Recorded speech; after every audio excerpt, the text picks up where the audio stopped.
Bonjour et bienvenue sur Algomius.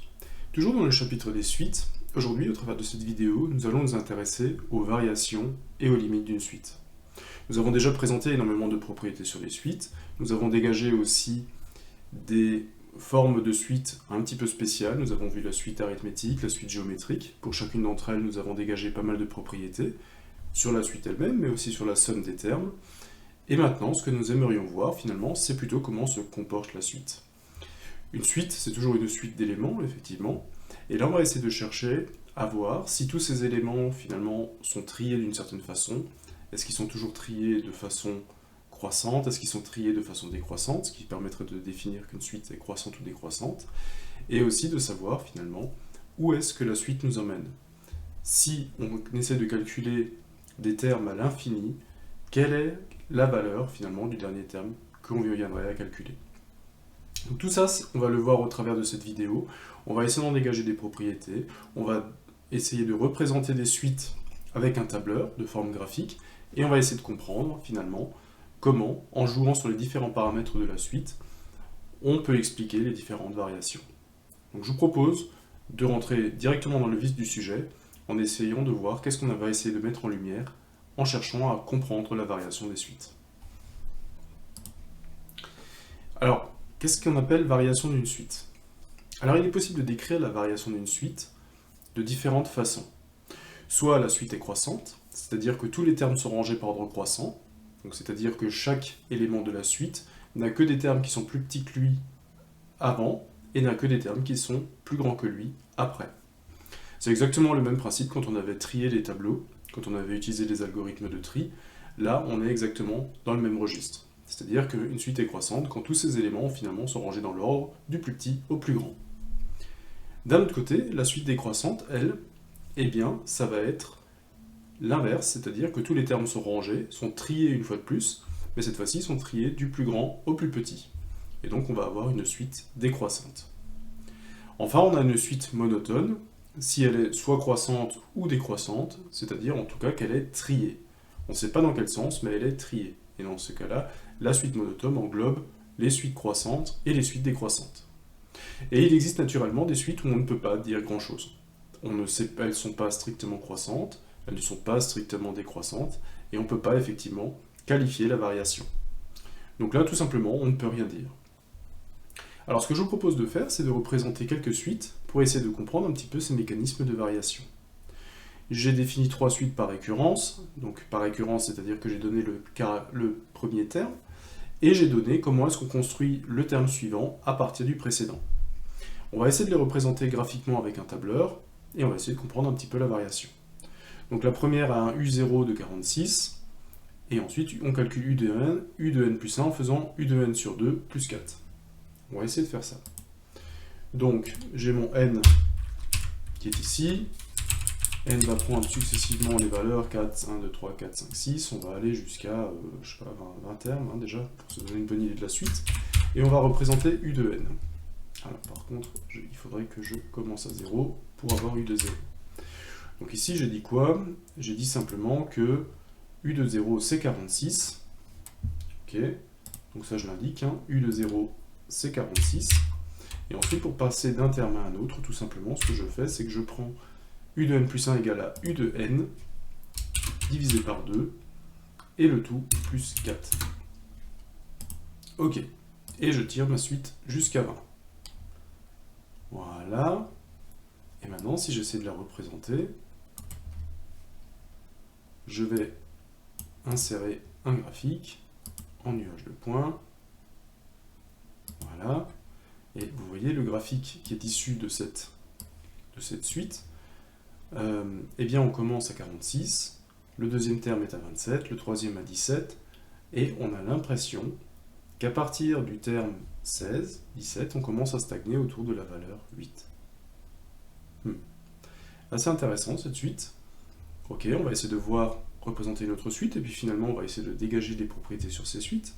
Celle-là, visiblement, a l'air de s'arrêter à 8, et que le dernier terme va rester toujours la valeur 8. Ok. Qu'est-ce qu'on pourrait représenter comme autre suite? Alors U de 0 égale à 1, et je vais représenter 3 fois n plus 1. Et le terme générique est 3 de n plus 1. Donc là, j'ai pas besoin finalement. Donc u, j'ai pas tellement besoin de u de 0. Je vais simplement faire 3 fois n plus 1 pour représenter ma suite. Donc 3 fois la valeur de n égale 3 fois la valeur de n plus 1. Et je vais simplement tirer ma formule vers le bas. Et je vais obtenir ce qui s'apparente à une ligne droite. Alors, est-ce que c'est surprenant que quand on fait la suite 3 fois n plus 1, on obtienne une ligne droite?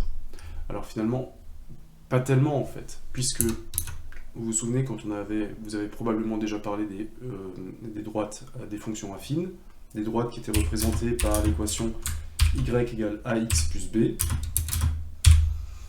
et c'était l'équation d'une droite. Et bien vous voyez que là, on a exactement l'équation d'une droite. On a notre inconnu ici qui varie. Là, ça s'appelle n parce qu'on est dans les suites, mais on aurait très bien pu l'appeler x. On la multiplie par ce qu'on appelle dans l'étude des fonctions affines le coefficient directeur. Là, c'est pareil, on le multiplie par une valeur. Et on lui ajoute un nombre, ce qu'on appelle dans les fonctions affines l'ordonnée à l'origine. Donc vous voyez qu'on est retombé sur le cas d'une fonction affine. Et une fonction affine, on sait que ça va donner une représentation en droite. On sait aussi, grâce à la fonction affine, que si jamais le coefficient directeur est positif, la droite va être croissante. On sait que si le coefficient directeur va être négatif, la droite sera strictement décroissante. Ça, c'est peut-être des propriétés que l'on connaît déjà sur les fonctions affines. Peut-être qu'on pourra les réutiliser, enfin peut-être, on pourra les réutiliser pour les suites, naturellement, pour nous donner déjà une idée de comment ça se représente. Mais effectivement, ne gardez à l'esprit que si vous avez une suite qui est définie par une valeur multipliée par le nombre n plus une autre valeur, eh bien on peut se raccrocher aux fonctions affines et en utiliser les propriétés. Bon, là on a fait une fonction affine. Qu'est-ce qu'on peut encore faire? U de n égale moins 3 puissance n. Là aussi ça peut être quelque chose d'assez intéressant. On va faire moins 3. Alors je vais faire puissance.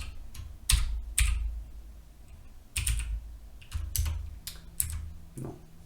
Égale puissance. Je vais utiliser la fonction puissance. Le nombre c'est moins 3.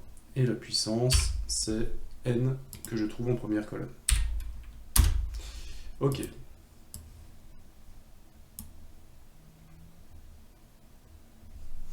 Alors, qu'est-ce qui se passe dans cette représentation? Je vous avais dit qu'il y avait des suites croissantes, des suites décroissantes, qui rentraient dans les suites monotones, et on avait des suites sur lesquelles on ne pouvait rien dire. Eh bien, cette suite en fait partie. Vous voyez que là, j'ai le premier élément qui est à 1, le deuxième à moins 3, le troisième à 9, le quatrième à moins 27, et ainsi de suite. Alors, d'où ça vient? Tout simplement, c'est que si jamais, vous savez que si j'ai un nombre négatif que j'élève à une certaine puissance, eh bien, si jamais la puissance est paire, je vais me retrouver avec un nombre positif. Si la puissance est impaire, je vais me retrouver avec un nombre négatif. Pourquoi? Tout simplement, si jamais j'ai n qui est égal à 2, je vais avoir moins 3 fois moins 3. Et moins fois moins, en fait, vous savez que ça s'annule. En fait, moins fois moins, ça va redevenir du positif. Si jamais si je multiplie encore une fois par moins 3, je vais avoir ici à ma gauche du positif multiplié par du négatif, donc je vais avoir du négatif. Si ça c'est du négatif et que je le multiplie encore une fois par moins 3, j'ai du négatif multiplié par du négatif, ça va me redonner du positif. Et donc on peut en conclure que à chaque fois que la valeur de n ici sera paire, j'aurai un nombre positif. À chaque fois que n sera impair, j'aurai un nombre négatif. Et c'est en fait ce qui fait que un nombre sur 2 est négatif, un nombre sur 2 est positif. Et là, c'est une suite dont je ne pourrais pas forcément dire grand-chose en termes de variabilité. Je sais juste en fait que je ne peux pas en dire grand-chose parce qu'elle varie, elle n'est pas monotone du tout. Donc, si on s'intéresse un petit peu plus près aux suites arithmétiques dont on a déjà discuté, dont j'ai déjà fait une vidéo, on va essayer de voir la suite arithmétique au travers de sa variation. Alors, qu'est-ce qu'on peut en dire d'une suite arithmétique? Donc, j'ai défini U de n une suite arithmétique de raison R. Si R est supérieur à 0, alors U de n est croissant. Si R est inférieur à 0, alors U de n est décroissant. Alors, juste pour vous rappeler, une suite arithmétique, si je prends une suite arithmétique, on la définit tout simplement, chaque terme est défini par U de 0 plus n fois R. Donc R, c'était la raison de la suite arithmétique, c'était un nombre, hein, et U de 0 était le premier terme de la suite. Ok. Donc, qu'est-ce que je peux dire de cette suite arithmétique? Si je la recompose un petit peu différemment, je me rends compte en fait que je peux de nouveau dire que ma suite arithmétique c'est n fois n plus u0. Donc je l'ai juste écrit un petit peu différemment, et en fait on se rend compte qu'on est de nouveau sur une fonction affine, et que la raison joue le rôle de coefficient directeur, et que le premier terme u0 joue le rôle d'ordonnée à l'origine. C'est la fonction d'une droite qui est ax plus b. Donc toutes les propriétés que vous avez vues pour les droites, pour les fonctions affines, sont toujours vraies pour les suites arithmétiques.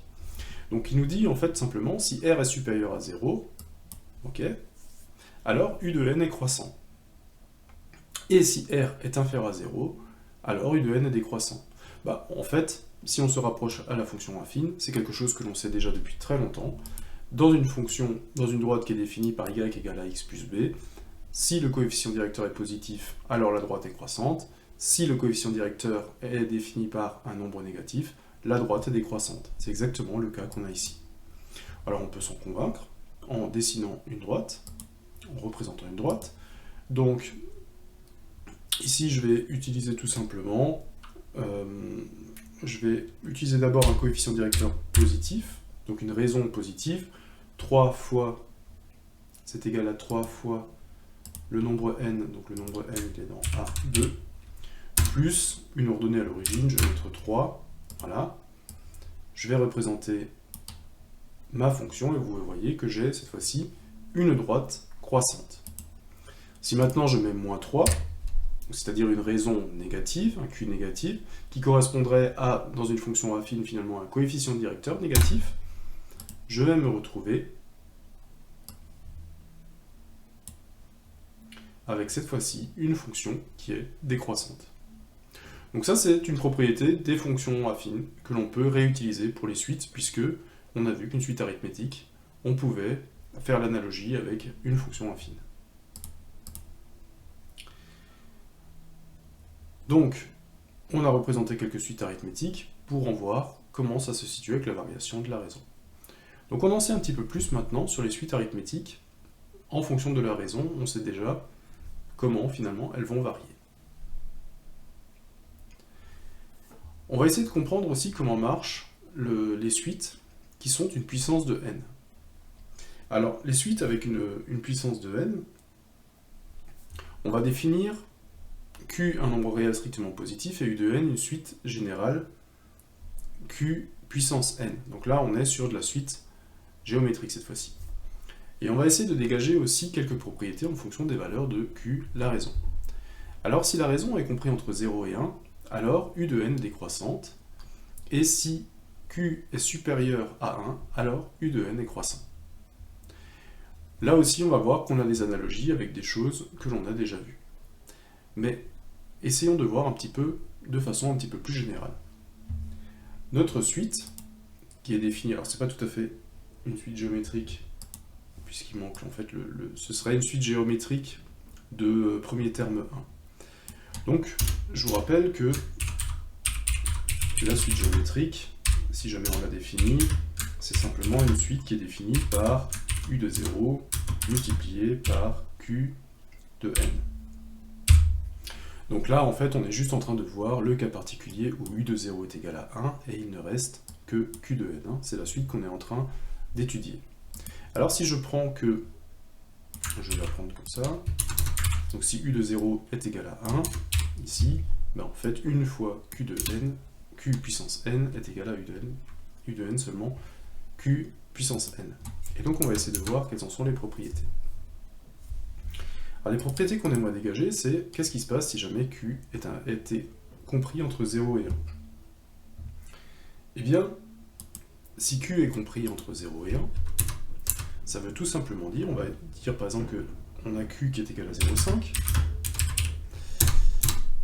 et en fait on va simplement, ça veut dire que Q puissance n, ça veut dire que la première U0 la première valeur de 0 va être 1, mais ensuite la première valeur de n va être 0,5, la deuxième va être 0,5 fois 0,5, qui va donner 0,25, La deuxième va être 0,5 fois 0,5 fois 0,5, qui va être 0,25 fois 0,5, qui va donner 0,125, et ainsi de suite. Et on a bien l'impression effectivement que cette suite décroît. Alors, est-ce que finalement, c'est logique? Bah oui, c'est logique, puisque ce qu'on est en train de faire, c'est que si je prends par exemple 0,5, ça veut dire que je prends la moitié. 0,5 c'est 1/2, je prends la moitié. Et puis au deuxième tour, je fais quoi? Eh bien je prends la moitié de la moitié. Et puis au tour d'après, je fais quoi? Je prends la moitié de la moitié de la moitié. Donc je suis déjà à 1/8. Et on continue comme ça. À force de prendre des fractions de fractions de fractions, on va arriver sur des valeurs de plus en plus petites. Et donc on va pouvoir dire que U de n est effectivement décroissant.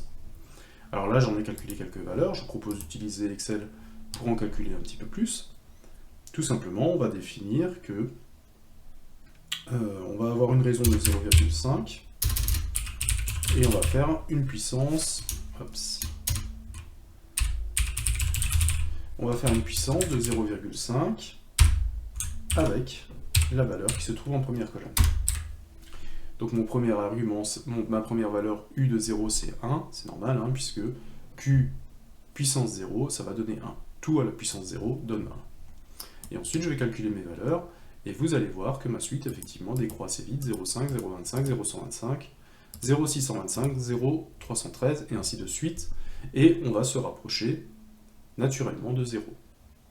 Alors pourquoi est-ce qu'on se rapproche de 0? Continuons notre exemple avec la tarte.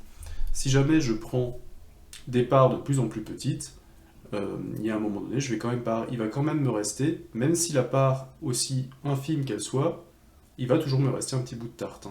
Alors ça va peut-être être la moitié de la moitié de la moitié de la moitié de la moitié de la moitié, et ainsi de suite, mais j'aurai toujours un bout de tarte, théoriquement. J'arriverai peut-être pas à le couper, mais j'aurai toujours un bout de tarte. Donc je ne passerai jamais dans les valeurs négatives. Eh bien, ça c'est exactement respecté ici aussi. Si maintenant Q est supérieur à 1, alors U de n est croissant. On peut reprendre le même raisonnement. Cette fois-ci, si Q est supérieur à 1, par exemple vaut 2, eh bien, le premier cas de U de 1 que je vais calculer, ça va être 2 à la puissance 1. U de 2, ça va simplement être 2 fois 2, et ça va me donner 4. Et puis ensuite, si jamais je calcule n égale, avec U de n avec n égale 3, je vais simplement avoir 2 fois 2 fois 2, et je vais avoir ici 8. Donc là, tout simplement, on voit que quand on est supérieur à 1 et qu'on les multiplie, eh bien, tout simplement, on va se retrouver avec une valeur qui grandit. Donc on peut encore une fois se le représenter avec Excel. Donc cette fois-ci, je vais mettre plus 0,5 à la puissance A2, mais je mets 2. Je vais tirer ce nombre-là vers le bas, et on va voir effectivement que cette fois-ci, j'ai bien une suite de nombres croissants. 1, 2, 4, 8, 16, 32, 64, 128, et ça monte assez vite après, puisque à chaque étape, on multiplie par 2. Ok. Bon, très bien. Alors, est-ce qu'on aurait pu le voir avec une analogie, avec autre chose? Effectivement, là, ce qu'on vient de faire, c'est exactement ce qui se passe avec les pourcentages. On a vu qu'à chaque étape, on multipliait par un nombre. S'il était plus grand que 1, on devenait sur quelque chose de plus grand. S'il était plus petit que 1, en fait, on arrivait sur un nombre plus petit. Alors, que je voulais faire l'analogie avec les pourcentages, tout simplement, parce que si jamais vous avez une somme d'argent, on va imaginer que vous avez 1000 €, et que tous les ans, vous multipliez cette somme par, vous avez un taux d'intérêt dessus. On va dire par exemple que le taux d'intérêt pour l'instant, le taux d'intérêt, on va dire qu'il est à 1%, on va aller 2% parce que je suis généreux. Et donc tout simplement, ça veut dire que tous les ans, vous multipliez votre capital par 1,02. Tout ça, ça représente en fait 102%. À la fin, vous récupérez 102% de vos 1000 € que vous aviez mis de côté. D'accord. Et plus vous multipliez ces 1000 par 1,2, par exemple j'ai 1000 ici, et ça je prends à chaque fois que chaque année je multiplie par 1,2, et bien au bout d'un moment j'ai toujours une somme croissante, j'ai toujours beaucoup plus d'argent de côté. Si, à l'inverse, si je perds 2% par an, Si je perds 2% par an, vous allez voir que c'est comme multiplier par 0,98. Donc c'est comme multiplier tous les ans par un nombre qui est inférieur à 1. Et bien si je multiplie tous les ans par 0,98, ça veut dire qu'il me reste que 98% de ma somme, de la somme que j'ai mis de côté, et bien vous allez voir que je vais vite me retrouver sur la paille. Ici, je vais multiplier par 0,98. Donc la première année, il me reste 980 €. Et si je continue, eh bien vous allez voir que au bout de même pas une vingtaine d'années, je vais déjà avoir perdu un cinquième, même plus, hein, plus d'un quart de l'argent que j'avais mis de côté. Alors on peut même le tirer un petit peu, là je suis encore à 1, pour vraiment faire 20 ans. Ouais, au bout de 20 ans, j'ai déjà perdu énormément d'argent. Bon. Donc là, c'est encore un peu c'est encore un autre exemple dont je voulais parler, qui permet justement de se représenter les suites géométriques. On a vu les suites arithmétiques, ça ressemblait aux fonctions affines. Les suites géométriques, avec cette puissance de la raison, en fait, on se rend compte que c'est très très proche, finalement, des pourcentages et des pourcentages qui sont utilisés d'année en année. Alors, il y a un cas qu'on n'a pas vu, mais je pense en fait que vous allez le déduire assez facilement, c'est que pour l'instant on a vu que qu'est-ce qui se passe si Q est compris entre 0 et 1, et qu'est-ce qui se passe si Q est supérieur à 1. Mais qu'est-ce qui se passe si Q est vraiment égal à 1? Eh bien si je reprends mon exemple avec les pourcentages, ici, si je multiplie par 1 chaque année, l'argent que j'avais mis de côté, eh bien les 1000 €, je les conserve. Et donc si l'année d'après, je les multiplie encore par 1, eh bien je vais les conserver aussi. Donc 1, le chiffre 1 ici, correspond à 100%, c'est-à-dire que j'ai rien gagné, j'ai rien perdu, je repars avec la même somme que j'avais déjà. Si je le représente ici, ma suite, et que cette fois-ci je mets une valeur 1 pour la raison, vous allez voir tout simplement que il ne va rien se passer de spécial, je vais avoir une suite qui va juste en fait avoir que des valeurs 1, puisque je multiplie systématiquement chaque terme, le terme précédent, par 1 pour avoir le terme suivant. Donc en fait, je vais garder une suite qui va dépendre finalement uniquement du premier élément de la suite. Alors, que se passe-t-il par contre si Q est inférieur à 0? Et bien là, en fait, on se retrouve dans la position où ma suite varie, en fait. J'ai un nombre négatif de raison, et ce nombre négatif, suivant le nombre de n, suivant que le nombre de n soit pair ou impair, va me donner soit un nombre négatif, soit un nombre positif. C'est le cas que j'avais tout à l'heure. Si là je mets par exemple -2, et que je fais des puissances, tout simplement, je vais alterner entre du positif et du négatif, suivant que n soit pair ou impair. Hein. Les n pairs, vous voyez, 0, 2, 4, 6, 8 vont me donner des résultats positifs. Les impairs, 1, 3, 5 et 7 vont me donner des résultats négatifs. Alors, on a fait un petit coup de tableur pour s'en convaincre. Encore une fois, toutes ces indications sont maintenant vraies pour la suite géométrique, et surtout là, pour la suite géométrique, on a surtout testé la suite géométrique particulière qui avait comme premier élément U0 qui était égal à 1. On va continuer un petit peu pour voir ce que l'on peut encore dégager comme propriété au niveau des suites. Maintenant, on va parler de la limite d'une suite, qui est dans la continuité de la variation. On a essayé dans un premier temps d'essayer de voir si notre suite, elle était croissante, elle était décroissante, ou si on pouvait en tirer des informations. Ou pas d'ailleurs. Hein. On a vu qu'il y avait des suites sur lesquelles on ne pouvait avoir aucune information en termes de variabilité. Et maintenant, comme on sait le sens dans lequel elle varie, ce qui nous intéresse aussi de savoir, c'est où est-ce que finalement cette suite va s'arrêter. Si je m'amusais à calculer des termes et des termes jusqu'à l'infini, quelle serait en fait la valeur du dernier terme que je pourrais calculer? Enfin, dans quel sens il irait? Et donc, en termes de définition, ce qu'on dit que la limite d'une suite U de n est L, donc une valeur L, lorsque tout entier n suffisamment grand, tous les termes U de n peuvent être rendus aussi proches de L qu'on le souhaite. Donc c'est-à-dire qu'on imagine une valeur L théorique, et on va s'apercevoir qu'en calculant tous les éléments U de n d'une suite, les éléments vont petit à petit, avec des n très grands, se rapprocher de cette valeur théorique L. Et donc on dit que la limite de U de n est plus l'infini lorsque tout entier n suffisamment grand, tous les termes U de n peuvent être rendus aussi proches de plus l'infini qu'on le souhaite. Donc là tout simplement on est dans le cas particulier où on prend L comme étant plus l'infini, et on pense en fait qu'en calculant les différents éléments de ma suite, petit à petit, plus je vais calculer des éléments lointains, plus je vais me rapprocher de plus l'infini. Enfin, on dit que la limite d'une suite U de n est moins l'infini lorsque tout entier n suffisamment grand, tous les termes peuvent être rendus aussi proches de moins l'infini qu'on le souhaite. Là aussi, on estime qu'on calcule les différents termes de notre suite, et pour un n très grand, on va s'apercevoir que tous les n commencent à converger vers moins l'infini.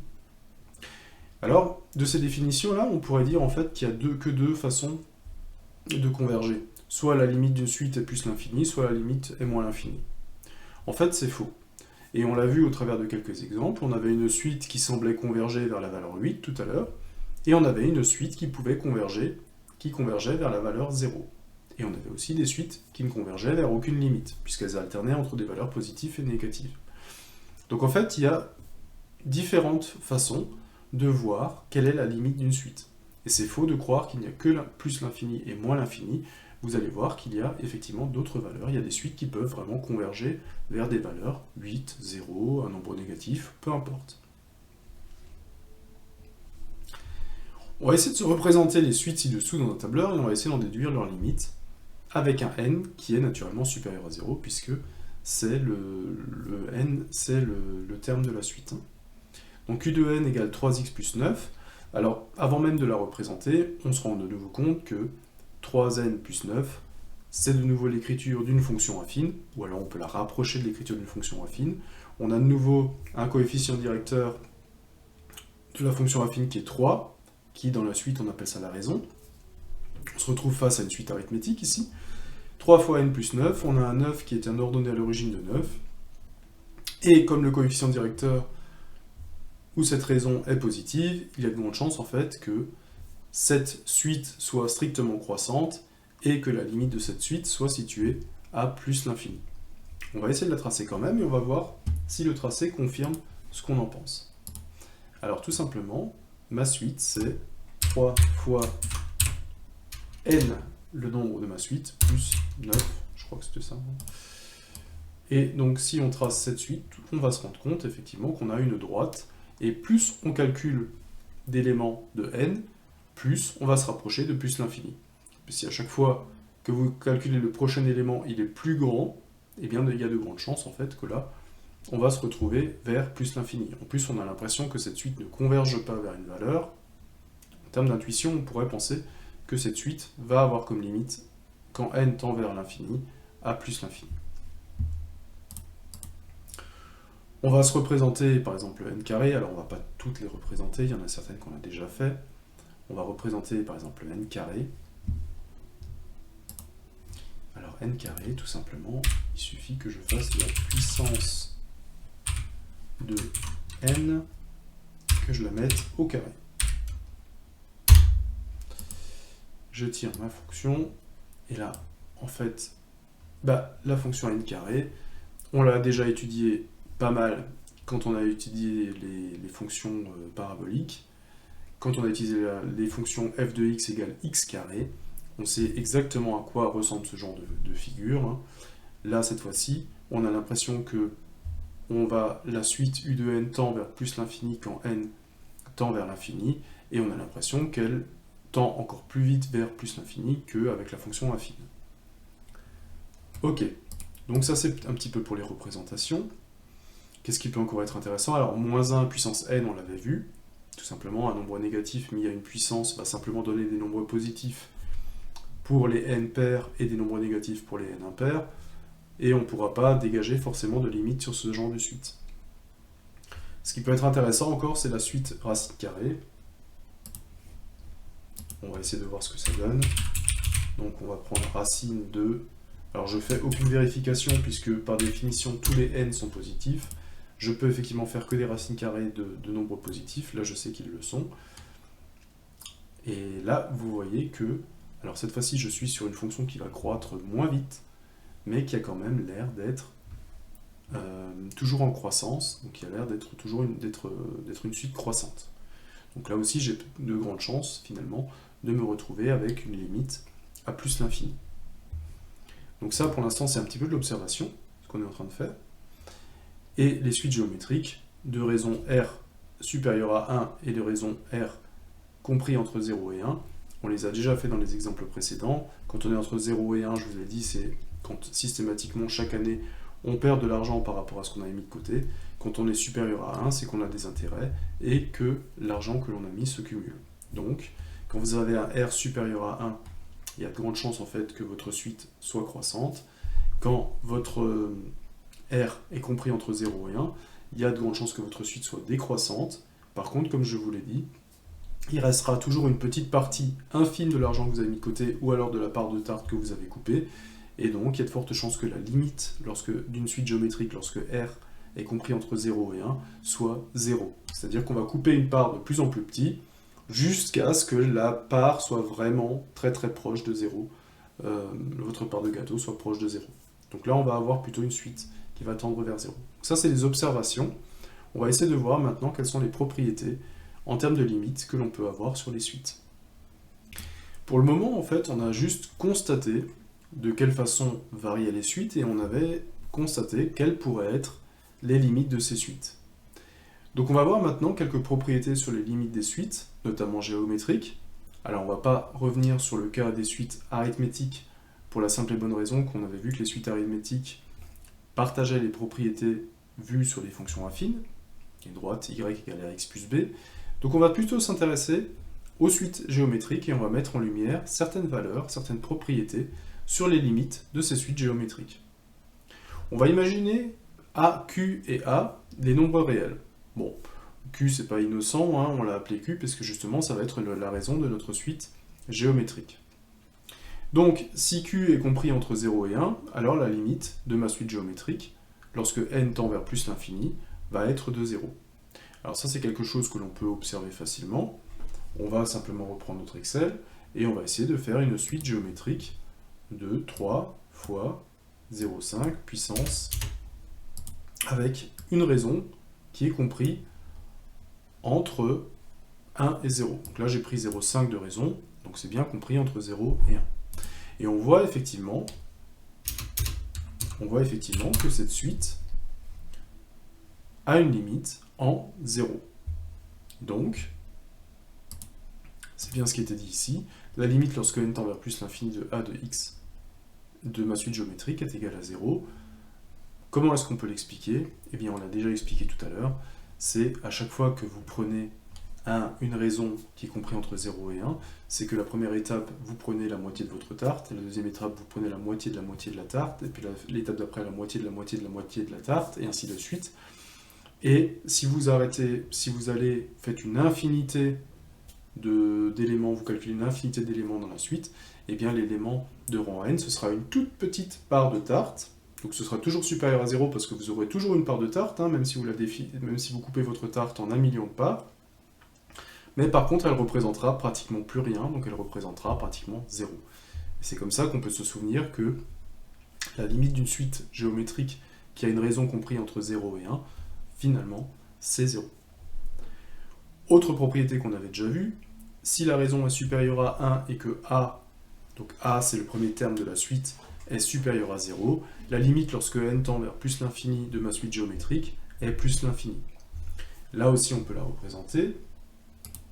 J'ai représenté 3 multiplié par A, il me suffit de mettre une raison maintenant qui est supérieure à 1. Non, je vais la mettre là. Qui est supérieure à 1. Voilà. Je tire ma fonction. Et je m'aperçois effectivement que la limite de u de n lorsque n tend vers plus l'infini va être plus l'infini. On voit d'ailleurs qu'elle est fortement croissante, qu'elle monte très très vite, même déjà au bout du 20e terme. Alors, cette constatation va de pair avec la constatation suivante. Si j'ai toujours maintenant une raison positive, une raison supérieure à 1, pardon, pas positive, supérieure à 1, et que cette fois-ci je me retrouve avec un premier terme négatif. Alors cette fois-ci, la limite lorsque n tend vers plus l'infini de ma suite géométrique, ça va être moins l'infini. Donc si j'avais à le représenter, tout simplement, c'est que cette fois-ci, j'ai pas 3 en premier terme, mais j'ai moins 3. Et moins 3, si je le tire vers le bas, vous allez voir que je vais avoir exactement le symétrique par rapport à l'axe des x de la suite que j'avais représentée tout à l'heure, avec un premier terme positif. Alors, d'où est-ce que ça vient? En fait, ça vient de quelque chose de très simple. U de n, ma suite géométrique, elle est définie comme ça. Et ça, je viens de démontrer que si jamais q est supérieur à 1, et que je calcule un n très très grand, ça va devenir très très grand. Ça va aussi tendre vers plus l'infini.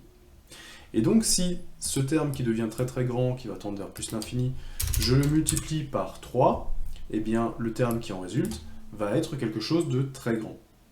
Par contre, si c'est le terme qui, quand n tend vers plus l'infini, va tendre vers l'infini, si jamais je le multiplie par moins 3, là je vais avoir un nombre très petit.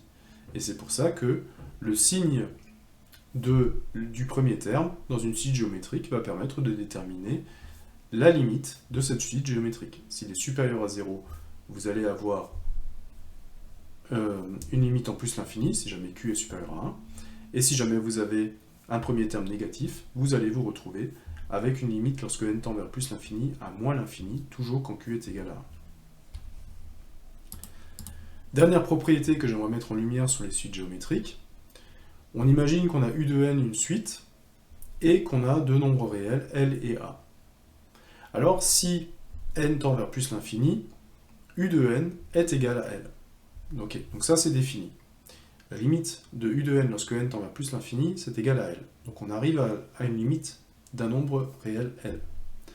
Alors la limite lorsque n tend vers plus l'infini de u de n plus A est égale à L plus A. Alors on va essayer de l'illustrer, toujours avec Excel, toujours avec un petit graphique. Et on va essayer de s'appuyer sur une suite qui avait une limite finie. Et des suites qui avaient des limites finies, on en avait juste une sous la main. On va tout simplement prendre une suite géométrique de raisons compris entre 0 et 1.